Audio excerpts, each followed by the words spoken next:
cualquier avión empieza a despegar. The plane begins to take off, but instantly it starts shaking. A business trip to Argentina's capital becomes a nightmare for Marisa Beiró. Cabeza en las rodillas. I was bracing myself. Something bad was happening. Estaba todo mal. The hell? LAPA Flight 3142 is in serious trouble. The airplane crossed a busy highway, killed people who were in their cars. Marisa fights for her life. Then she fights for justice. Me puse a And then I started researching, asking why it had happened. The stunning answer leaves a nation in shock. To me, that was unprecedented. It's difficult to imagine that someone would do that.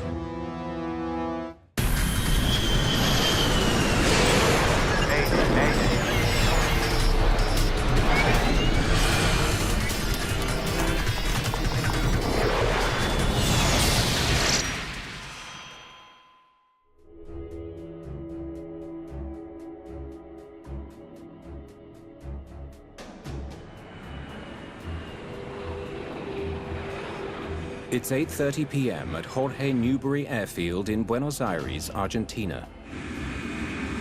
Wind 020 at 5, altimeter 30.10. A Boeing 737, the workhorse of the aviation industry, prepares to taxi. It is operated by the Argentinian airline LAPA. We made it. Marisa Beiró is a cosmetics rep from Córdoba. Estaba viajando con 8 compañeras de trabajo. I was traveling with 8 of my co-workers. One of them was my best friend and sister-in-law. Mejor amiga y era mi cuñada. She's heading home after a lengthy business trip to the capital with a group of colleagues. Porque hacía 10 días que habíamos salido. It had been 10 days since we left, and it was time to go home. In fact, we had all arranged with our families to pick us up at the airport, and we wanted to go back to our kids. Casa con nuestros hijos. Jamaica? No. Hey, Captain. Hey. The captain of LAPA Flight 3142 is Gustavo Weigel. He's an experienced pilot who's been flying for more than 20 years. Everything okay? Fine. Everything's fine. We're just waiting on our fuel.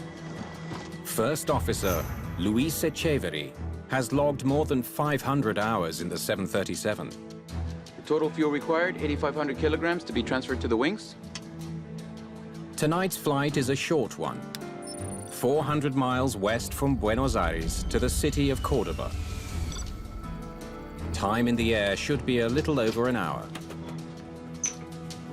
Along with the 2 pilots, there are 3 flight attendants and 95 passengers on board. Ese día hubo algo que me llamó la atención. I noticed something. There was no safety card in our seat, and that stood out to me because I always check the safety card when I board a plane. Always. Un avión agarro la cartilla de seguridad, siempre.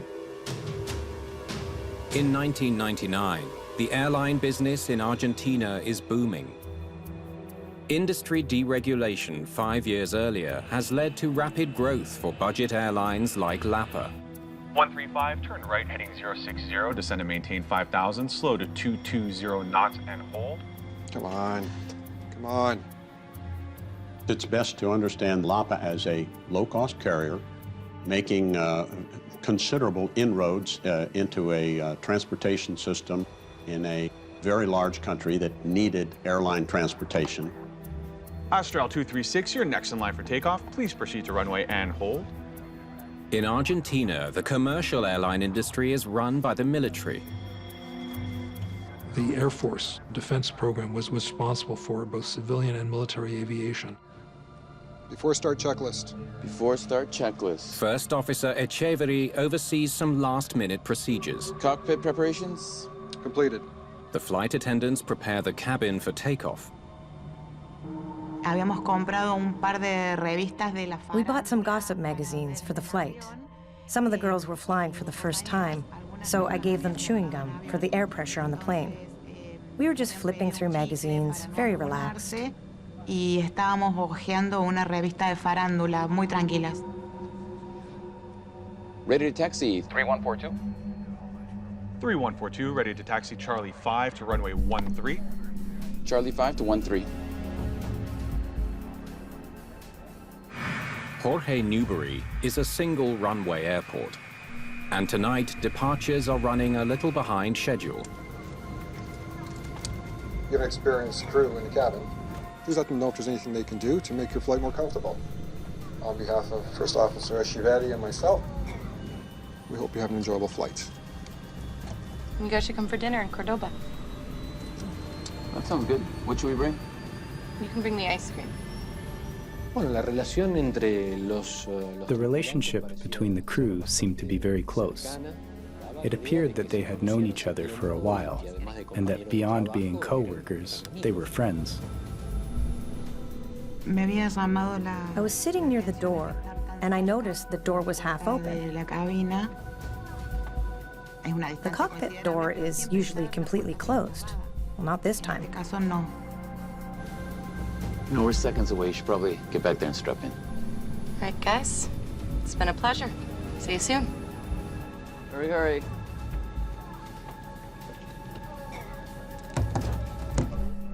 Clear for takeoff, LAPA 3142. Taking off.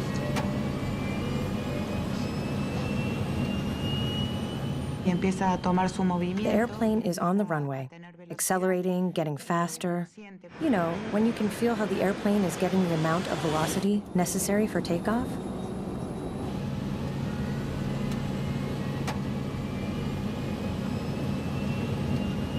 As the aircraft lifts off, it is immediately apparent that something is wrong. The plane begins to take off, but instantly it starts shaking like it was going to fall apart.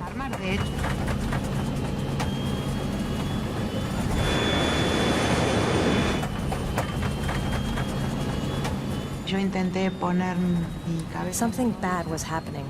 I was bracing because my gut told me to. We all knew something was going wrong.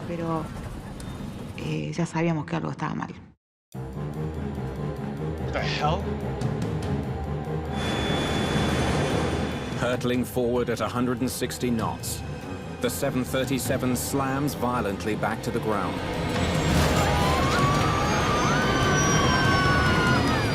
There was a clear zone at the end of that runway, and yet the aircraft continued to proceed at a relatively high speed.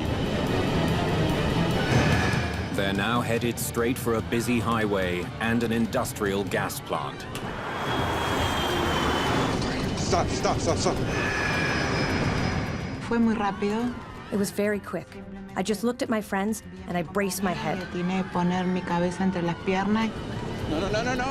The airplane crossed a busy highway without warning, killed people who were commuting at that time in their cars.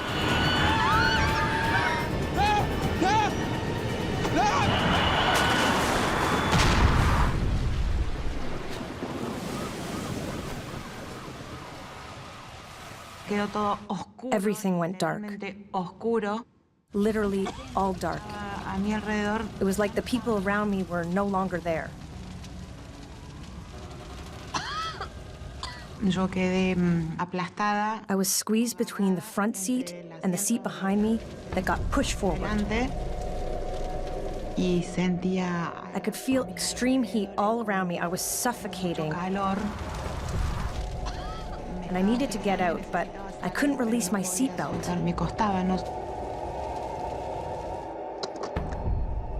Emergency. LAPA Flight 3142 just crashed through the airfield perimeter. Rescuers race to the site of the crash, but survivors on board don't have much time. Fire threatens to consume the entire plane. I felt like I was dying. And something happened that I still can't explain. Maybe an angel or God, I don't know, but it gently released my seatbelt. And someone said to me, "Get out."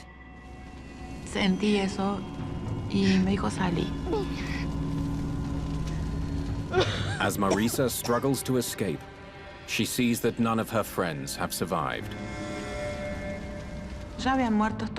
They were all already dead. It was instant.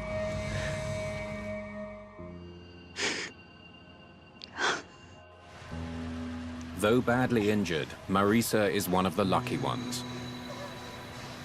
Fue una evacuación con todas las salidas disponibles. Many of the evacuation doors could not be used due to the fire. That meant that many passengers couldn't get out.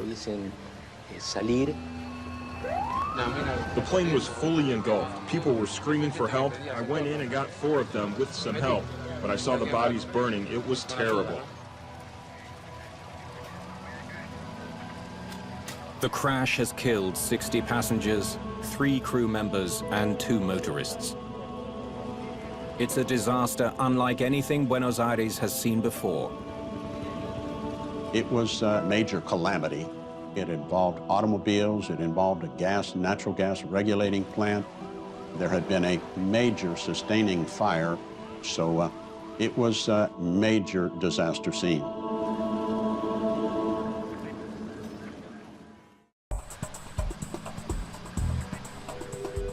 News of the LAPA crash spreads quickly through the Argentinian capital.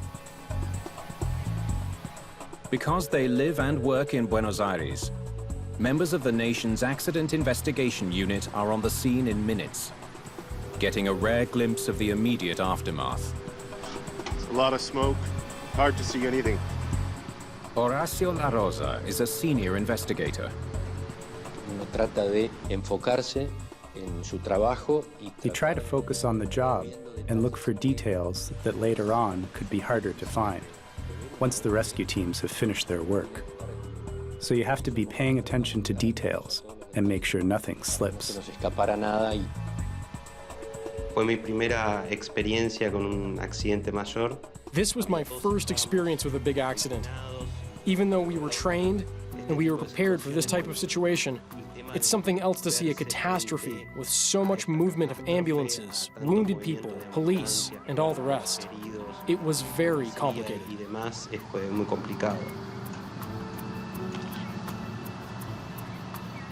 Neither pilot survived. Okay. Thank you. Both Captain Weigel and First Officer Echeverry are dead. Any hope of finding out what went wrong lies in the wreckage. The first thing is doing a visual inspection of the site, looking at all of the components, trying to put oneself in the situation, which is very difficult when there is so much damage and fire. They lift off here, barely get off the ground. They leave the runway here, and finally come to rest here.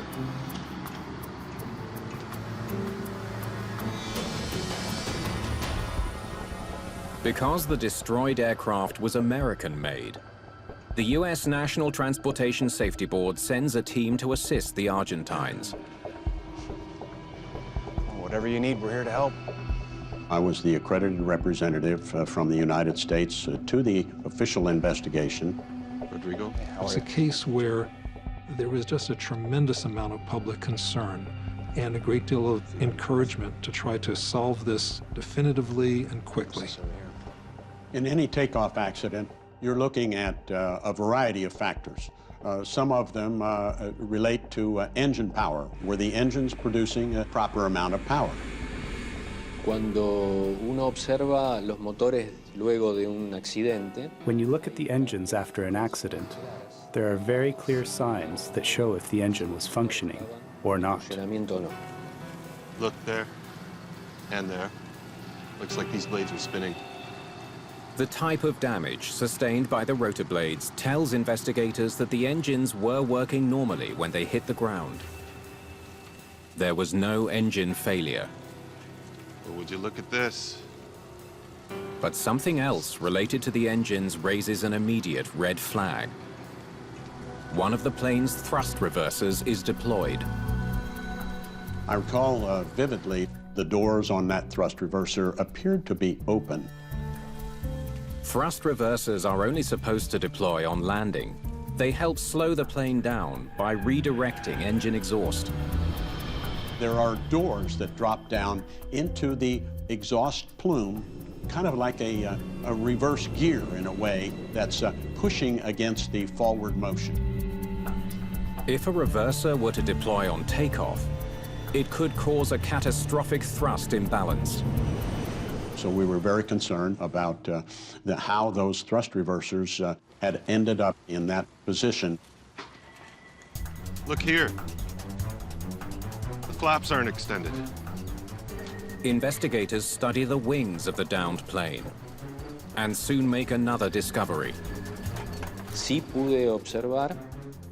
I was able to observe with some of my colleagues that the aircraft's flaps were apparently not extended. No habían sido aparentemente extendidos. Let's get this wing piece out of here. For takeoff, 737 pilots must always extend the plane's wing flaps. The flaps increase the area of the wing and give it extra lift. Without them, a fully loaded 737 cannot get off the ground.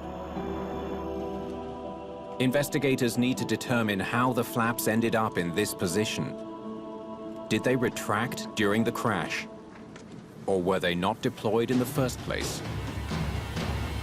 When you see something that's out of place, such as the flap position, you begin to wonder, what has happened? Has someone raised the flaps, or has some electronic or hydraulic intervention made the flaps come up? We need to study the entire system.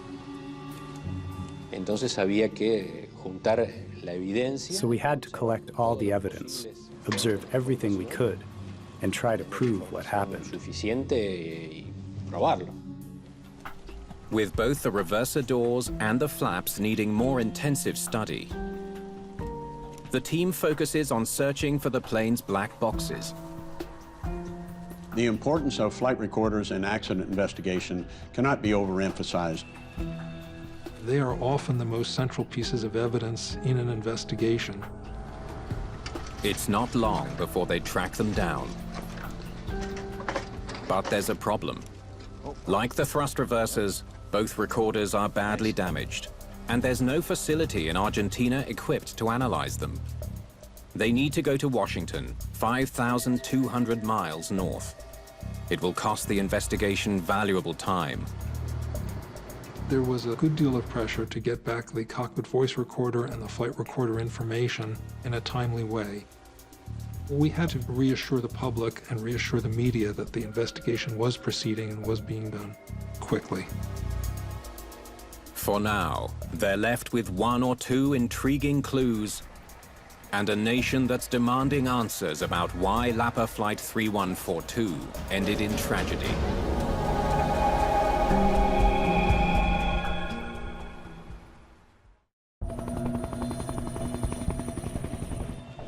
The wreckage of LAPA Flight 3142 lies in a busy Buenos Aires neighborhood. I don't want to leave anything behind. It all goes. Any of the thousands of pieces of debris could be a valuable clue. Y tuvimos la oportunidad de poder trasladar los restos.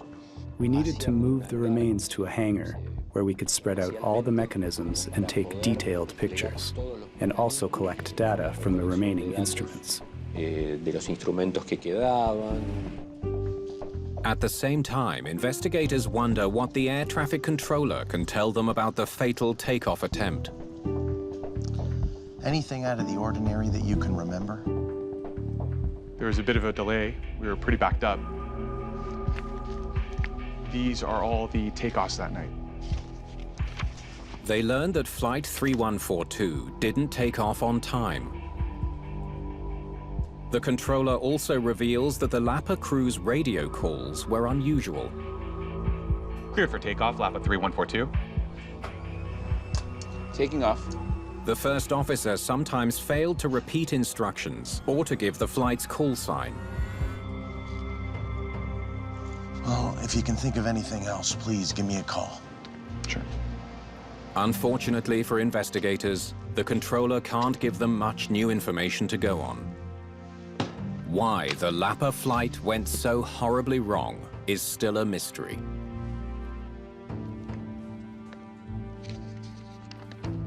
What the hell is that doing there? I have no idea. When it hurtled off the airfield, the 737 hit an industrial gas plant. Its proximity to the airport has set off alarm bells. There was a major question when we looked at the wreckage. We had a public building with a gas facility in it. If there's a gas plant this close to the airport, they wonder what other risks the airfield might have presented. The LAPA crash brought up the question of runway length. 2,100 meters. Was the runway long enough for a fully fueled and loaded 737 to get off the ground safely? We had a performance engineer look at the acceleration, the distances, the performance of the aircraft. He went out and measured every one of those distances and tried to apply them. Well, they should have been able to get off the ground. In the end, we found that the runway was of its sufficient length. Investigators find nothing about the runway that would have made the takeoff more difficult. Sabemos que es un aeropuerto urbano. Even though it was an urban airport with everything involved in that, there were no infrastructure deficiencies.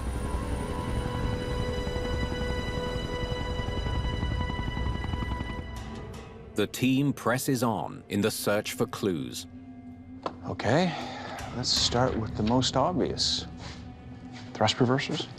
Once the wreckage had been removed to the hangar, there was an opportunity to carefully look at some of the external damage on the metal surfaces, particularly of the thrust reversers. This thing is really beaten up.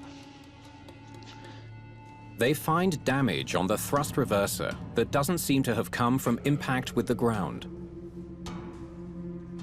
A broken light from the end of the runway provides a clue. There's nothing else on that plane that could have hit something this low. Damage to the light and to the thrust reverser confirms that the reverser must have been in the deployed position before impact. We knew then that one of the thrust reverser doors struck runway light at the end of the runway. That was a very elemental thing in confirming that a thrust reverser had been deployed. The thrust reverser remains a possible culprit. The other primary suspects are the retracted flaps. The flaps are very, very important, particularly as they allow the slower speeds for takeoff and the slower speeds for landing. Were the flaps on LAPA 3142 ever extended for takeoff? To try to answer that critical question, the team carefully examines the entire flap mechanism, every wire, gear, and screw. Actuators seem fine. The part that controls the movement of the flaps is called a jack screw. The jack screw acts much like a jack used to lift a car. As it turns, it moves a nut that extends or retracts the flaps. That nut travels along the shaft. It stops at various places to indicate various degrees of flap extension, from a zero position up at one end to a fully extended position at the other. Studying the jack screws, they make a crucial find. We had discovered the nuts on the screw were in the retracted position. It means the flaps were not extended as the plane raced along the runway. Por eso no es posible que eso... It's not possible for the screw to move during the accident because that thread and nut are very strong. It can't slip. 6 out of 8 screws were found, and they were all in the same position. The flap lever from the cockpit confirms the finding. The lever's pretty banged up, but it sure looks like it's in the flaps up position. Había dejado la palanca. It had left a mark with the flap lever in the up position, so there was no chance that it had moved during the accident. Se hubiera desplazado con el accidente. All signs are pointing to a baffling conclusion. It seems the pilots never extended the flaps for takeoff. Taking off. In light of this evidence, investigators now face an even more difficult question. How could an attempted takeoff be made with the flaps in this position?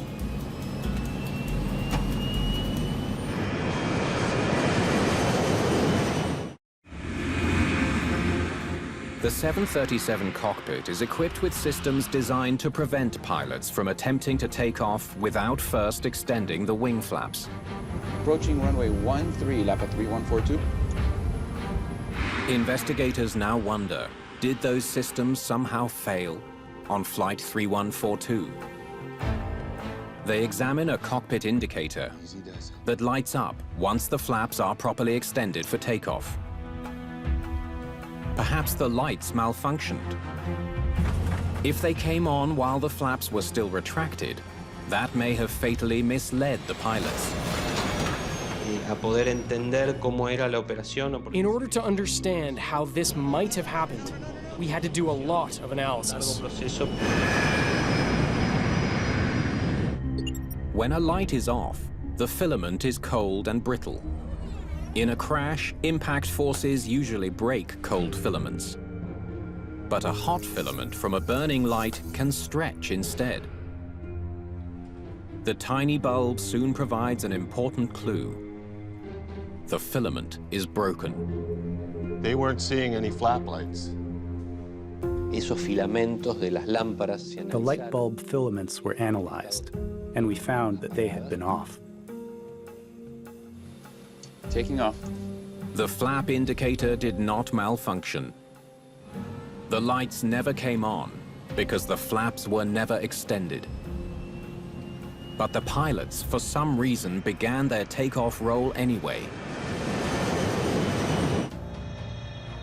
Investigators know that the cockpit warning systems have built-in redundancy for added safety. Along with flap indicator lights, there's also an alarm that sounds if pilots begin takeoff without flaps. The alarm would have gone off as soon as they started moving. How could the takeoff warning system not alert the crew to this condition? We needed to figure out if that system had indeed failed to provide a warning. In 1987, a Northwest Airlines crew forgot to extend their flaps and crashed on takeoff from Detroit, killing 156 people. Investigators discovered that the alarm designed to warn the crew did not sound because the pilots had pulled a fuse to disable it. They didn't want the alarm to sound as they taxied to the runway. Did the pilots of Flight 3142 make the same mistake? Did they deliberately disconnect the configuration warning? Everything's where it should be. We were able to verify whether the fuse, which is behind the co-pilot, was removed or not. And it wasn't. It was fine. The pilots did not deliberately deactivate the warning. There must be another explanation for the doomed takeoff.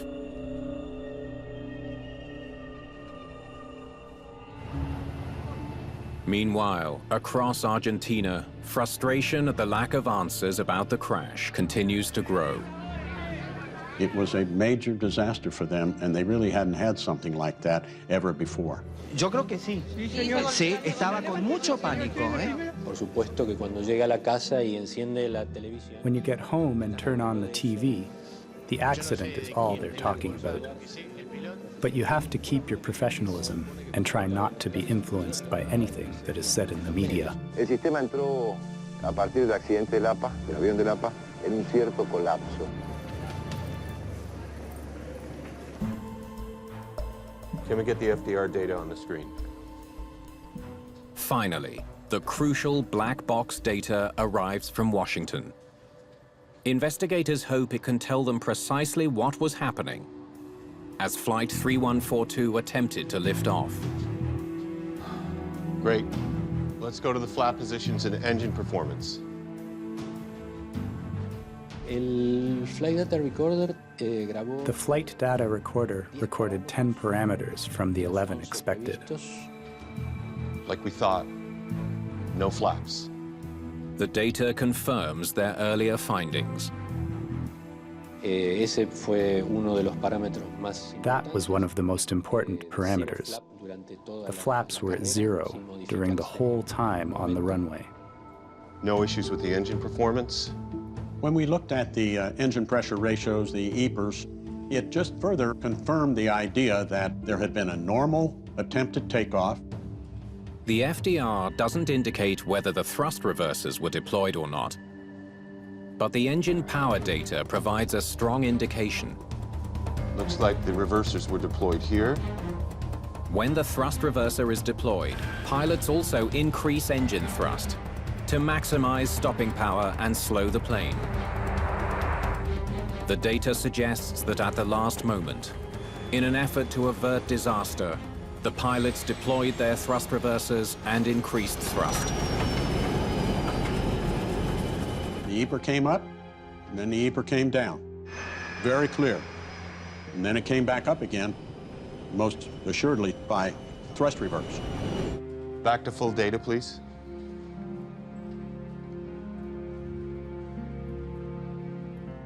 The reversers had nothing to do with this accident. Let's take a look at speed. The data also shows that the plane had enough speed and runway available to lift off safely. Rotate. If the flaps had been extended. So, here's what the data tells us. At V1, they're here. 840 meters of runway still ahead of them. By the time you get to V1, it's no longer safe to try to stop on the runway because you do not have enough runway left to stop. With no flaps, they stall, they get the plane back down here. 50 meters from the end of the runway, there's no way they could stop in time. Investigators are left with a puzzling question. They had until right here to abort their takeoff safely. Why didn't they? The hell?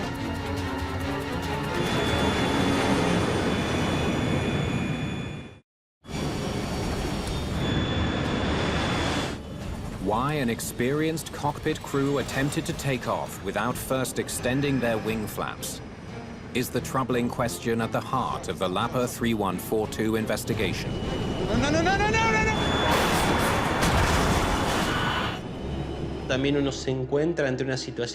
You find yourself wondering, what happened in this aircraft? What happened in this operation? Why did this action not take place when it is indispensable for flight? Investigators turn to the cockpit voice recorder for answers. The only possibility was in the voice recorder. Everything okay? Fine. Everything's fine. They begin by listening to what was happening just before takeoff. Just waiting on our fuel. So besides him, any other guys you're interested in? Yes, but you don't know him. I haven't seen him in a while. What they hear from the crew is astounding. The whole thing's getting complicated. You're breaking my heart. Not only unexpected, but entirely unprofessional. They should be running checklists. What's going on? They're required to have a sterile cockpit, it's called. Once you start the engines up to 10,000 feet, you talk only about operational procedures. You don't talk about personal issues. You don't talk about non-related issues. And this is to prevent distraction. You guys should come for dinner in Cordoba. That sounds good. What should we bring? You can bring me ice cream. Okay. Before start checklist. Before start checklist. They're talking about planning a meal together. They're talking about their romantic lives. And this is interspersed with the checklist. Hey, you know I'm with you in the good times and the bad, moron. It's a good thing I'm nothing like you. You're full of it. You're only with me for the good times. Cockpit preparations. Completed. The checklists were interrupted and were performed incorrectly. Dinner, boyfriends, cockpit preparations? They're not following the normal procedures. Either one of them could have insisted on it. Flaps are part of the before takeoff checklist. Do they even do that? Parking brake. Set. Paper. We don't have paper. I can't even tell what checklist they're looking at. Anti-ice. Off. Start levers. That'll stop. Ready to taxi, 3142. 3142, ready to taxi Charlie 5 to runway 13. Charlie 5 to 13. No mention of flaps. They're starting to taxi. Approaching runway 13, LAPA 3142. Don't smoke all of it. Give me a puff at least. Investigators now hear something that cements their view of an irresponsible crew. A good puff can make you all look great. Thanks. They're actually smoking in the cockpit. They were sharing a cigarette, the same cigarette. Three of them were passing a cigarette, which is prohibited by the company. They're not supposed to be smoking in the cockpit at all. We're seconds away. Should probably head back there and strap in. All right, guys. The reason the crew failed to extend the flaps is now clear. Hurry, hurry. They were simply too distracted by their own careless behavior. Clear for takeoff, LAPA 3142. Investigators now wonder if the pilots heard an alarm, warning them of their fatal error as they accelerated down the runway. Taking off. One primary question was, do you hear any takeoff warning on the recording? There it is. Sonido de la alarma es fuerte. The sound of the alarm was loud. It could be heard perfectly in the voice recorder many times. Sucesivas veces. It was a system alarm that warned that in this situation, the aircraft could not fly. It was not capable of a safe takeoff. Un despegue seguro. What's that? What the hell is that? Is it on the left? Incredibly, the pilots seem undisturbed by the warning. I don't know what the alarm is, my friends. Everything seems fine. Okay, pause. How can they ignore that? The captain heard the configuration warning. He talks about it twice and says he doesn't know what it is, and yet he proceeds with the takeoff. Play. 80 knots. Check. Takeoff speed. They've been listening to that alarm for 36 seconds. V1? The configuration warning was so loud that you can hardly hear them talking underneath it. Rotate. It was designed specifically to warn the pilots not to take off. The investigative team is now at a loss. How could a crew forget to perform one of the most basic takeoff procedures and then go on to ignore the loud, persistent warning designed to alert them to their serious mistake? I believe they didn't understand the importance of this alarm, which was absolutely critical for takeoff. 65 people lost their lives because the crew wasn't paying attention to what they were doing. The essential question now is, how did this crew end up in command of a passenger plane? In seeing the crew's behavior, it raises questions about the company and about the oversight of the company, as well as about the individual. Oh, stop.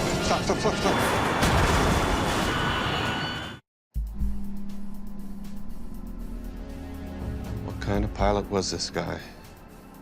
One of the standard parts of our investigation was to examine the training records for each of the pilots. A background check shows Captain Gustavo Weigel had been flying for more than 20 years. He'd never been in a serious accident before, but his work history suggests he'd been on thin ice for quite a while. Not exactly a perfect record. In the case of the captain, there were deficiencies noted over time and over different airplanes that he was slow to respond to emergency situations or critical situations. Imprecise cockpit coordination, lack of procedural knowledge. Yikes. His history is riddled with reports of inadequacies. You have to wonder why he kept passing his training and why he was promoted. Beyond his promotions, investigators wonder why LAPA even chose to hire this captain in the first place. A close look at the company's corporate records offers a possible explanation. It seems the airline was expanding so quickly, it struggled to maintain high standards of pilot training and oversight. Often in times of major change, there can be cases where issues such as discipline in the cockpit are not enforced as tightly as they could be if the company was more focused. They couldn't keep up with their own success. Siempre es un factor de riesgo si no se gestiona. If an organization is expanding and extending itself to have many more planes, with more crews managing greater numbers of passengers, it is always a risk factor if it's not well managed. De riesgo si no es gestionado adecuadamente. Everything okay? Fine, everything's fine. No one is more dismayed by LAPA's failings than Marisa Beiró. She lost 8 friends and suffered agonizing injuries. Cuando yo llegué a ese hospital, When they took me to the hospital, 60% of my body had been burned. I had a serious burn in my trachea because of the inhalation of smoke and heat.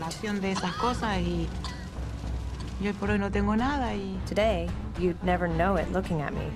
But if you look at my clinical record, I was at death's door. que de este lado.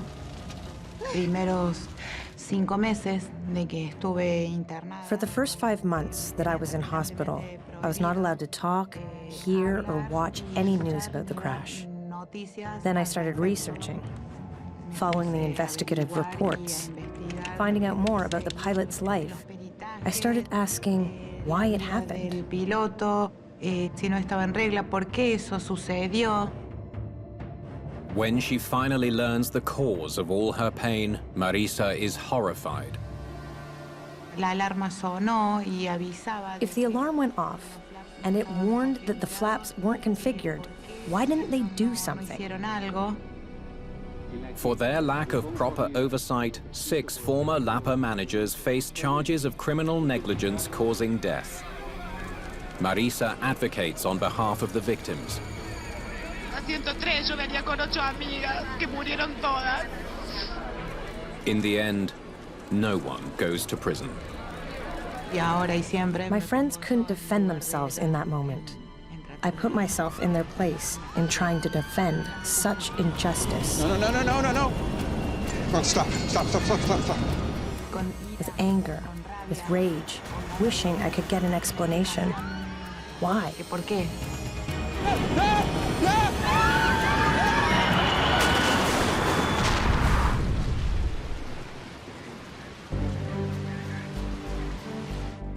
In their final report, investigators stress the need for pilots to always comply with the sterile cockpit rule, the rule that restricts crew conversation and helps minimize distractions during key parts of the flight.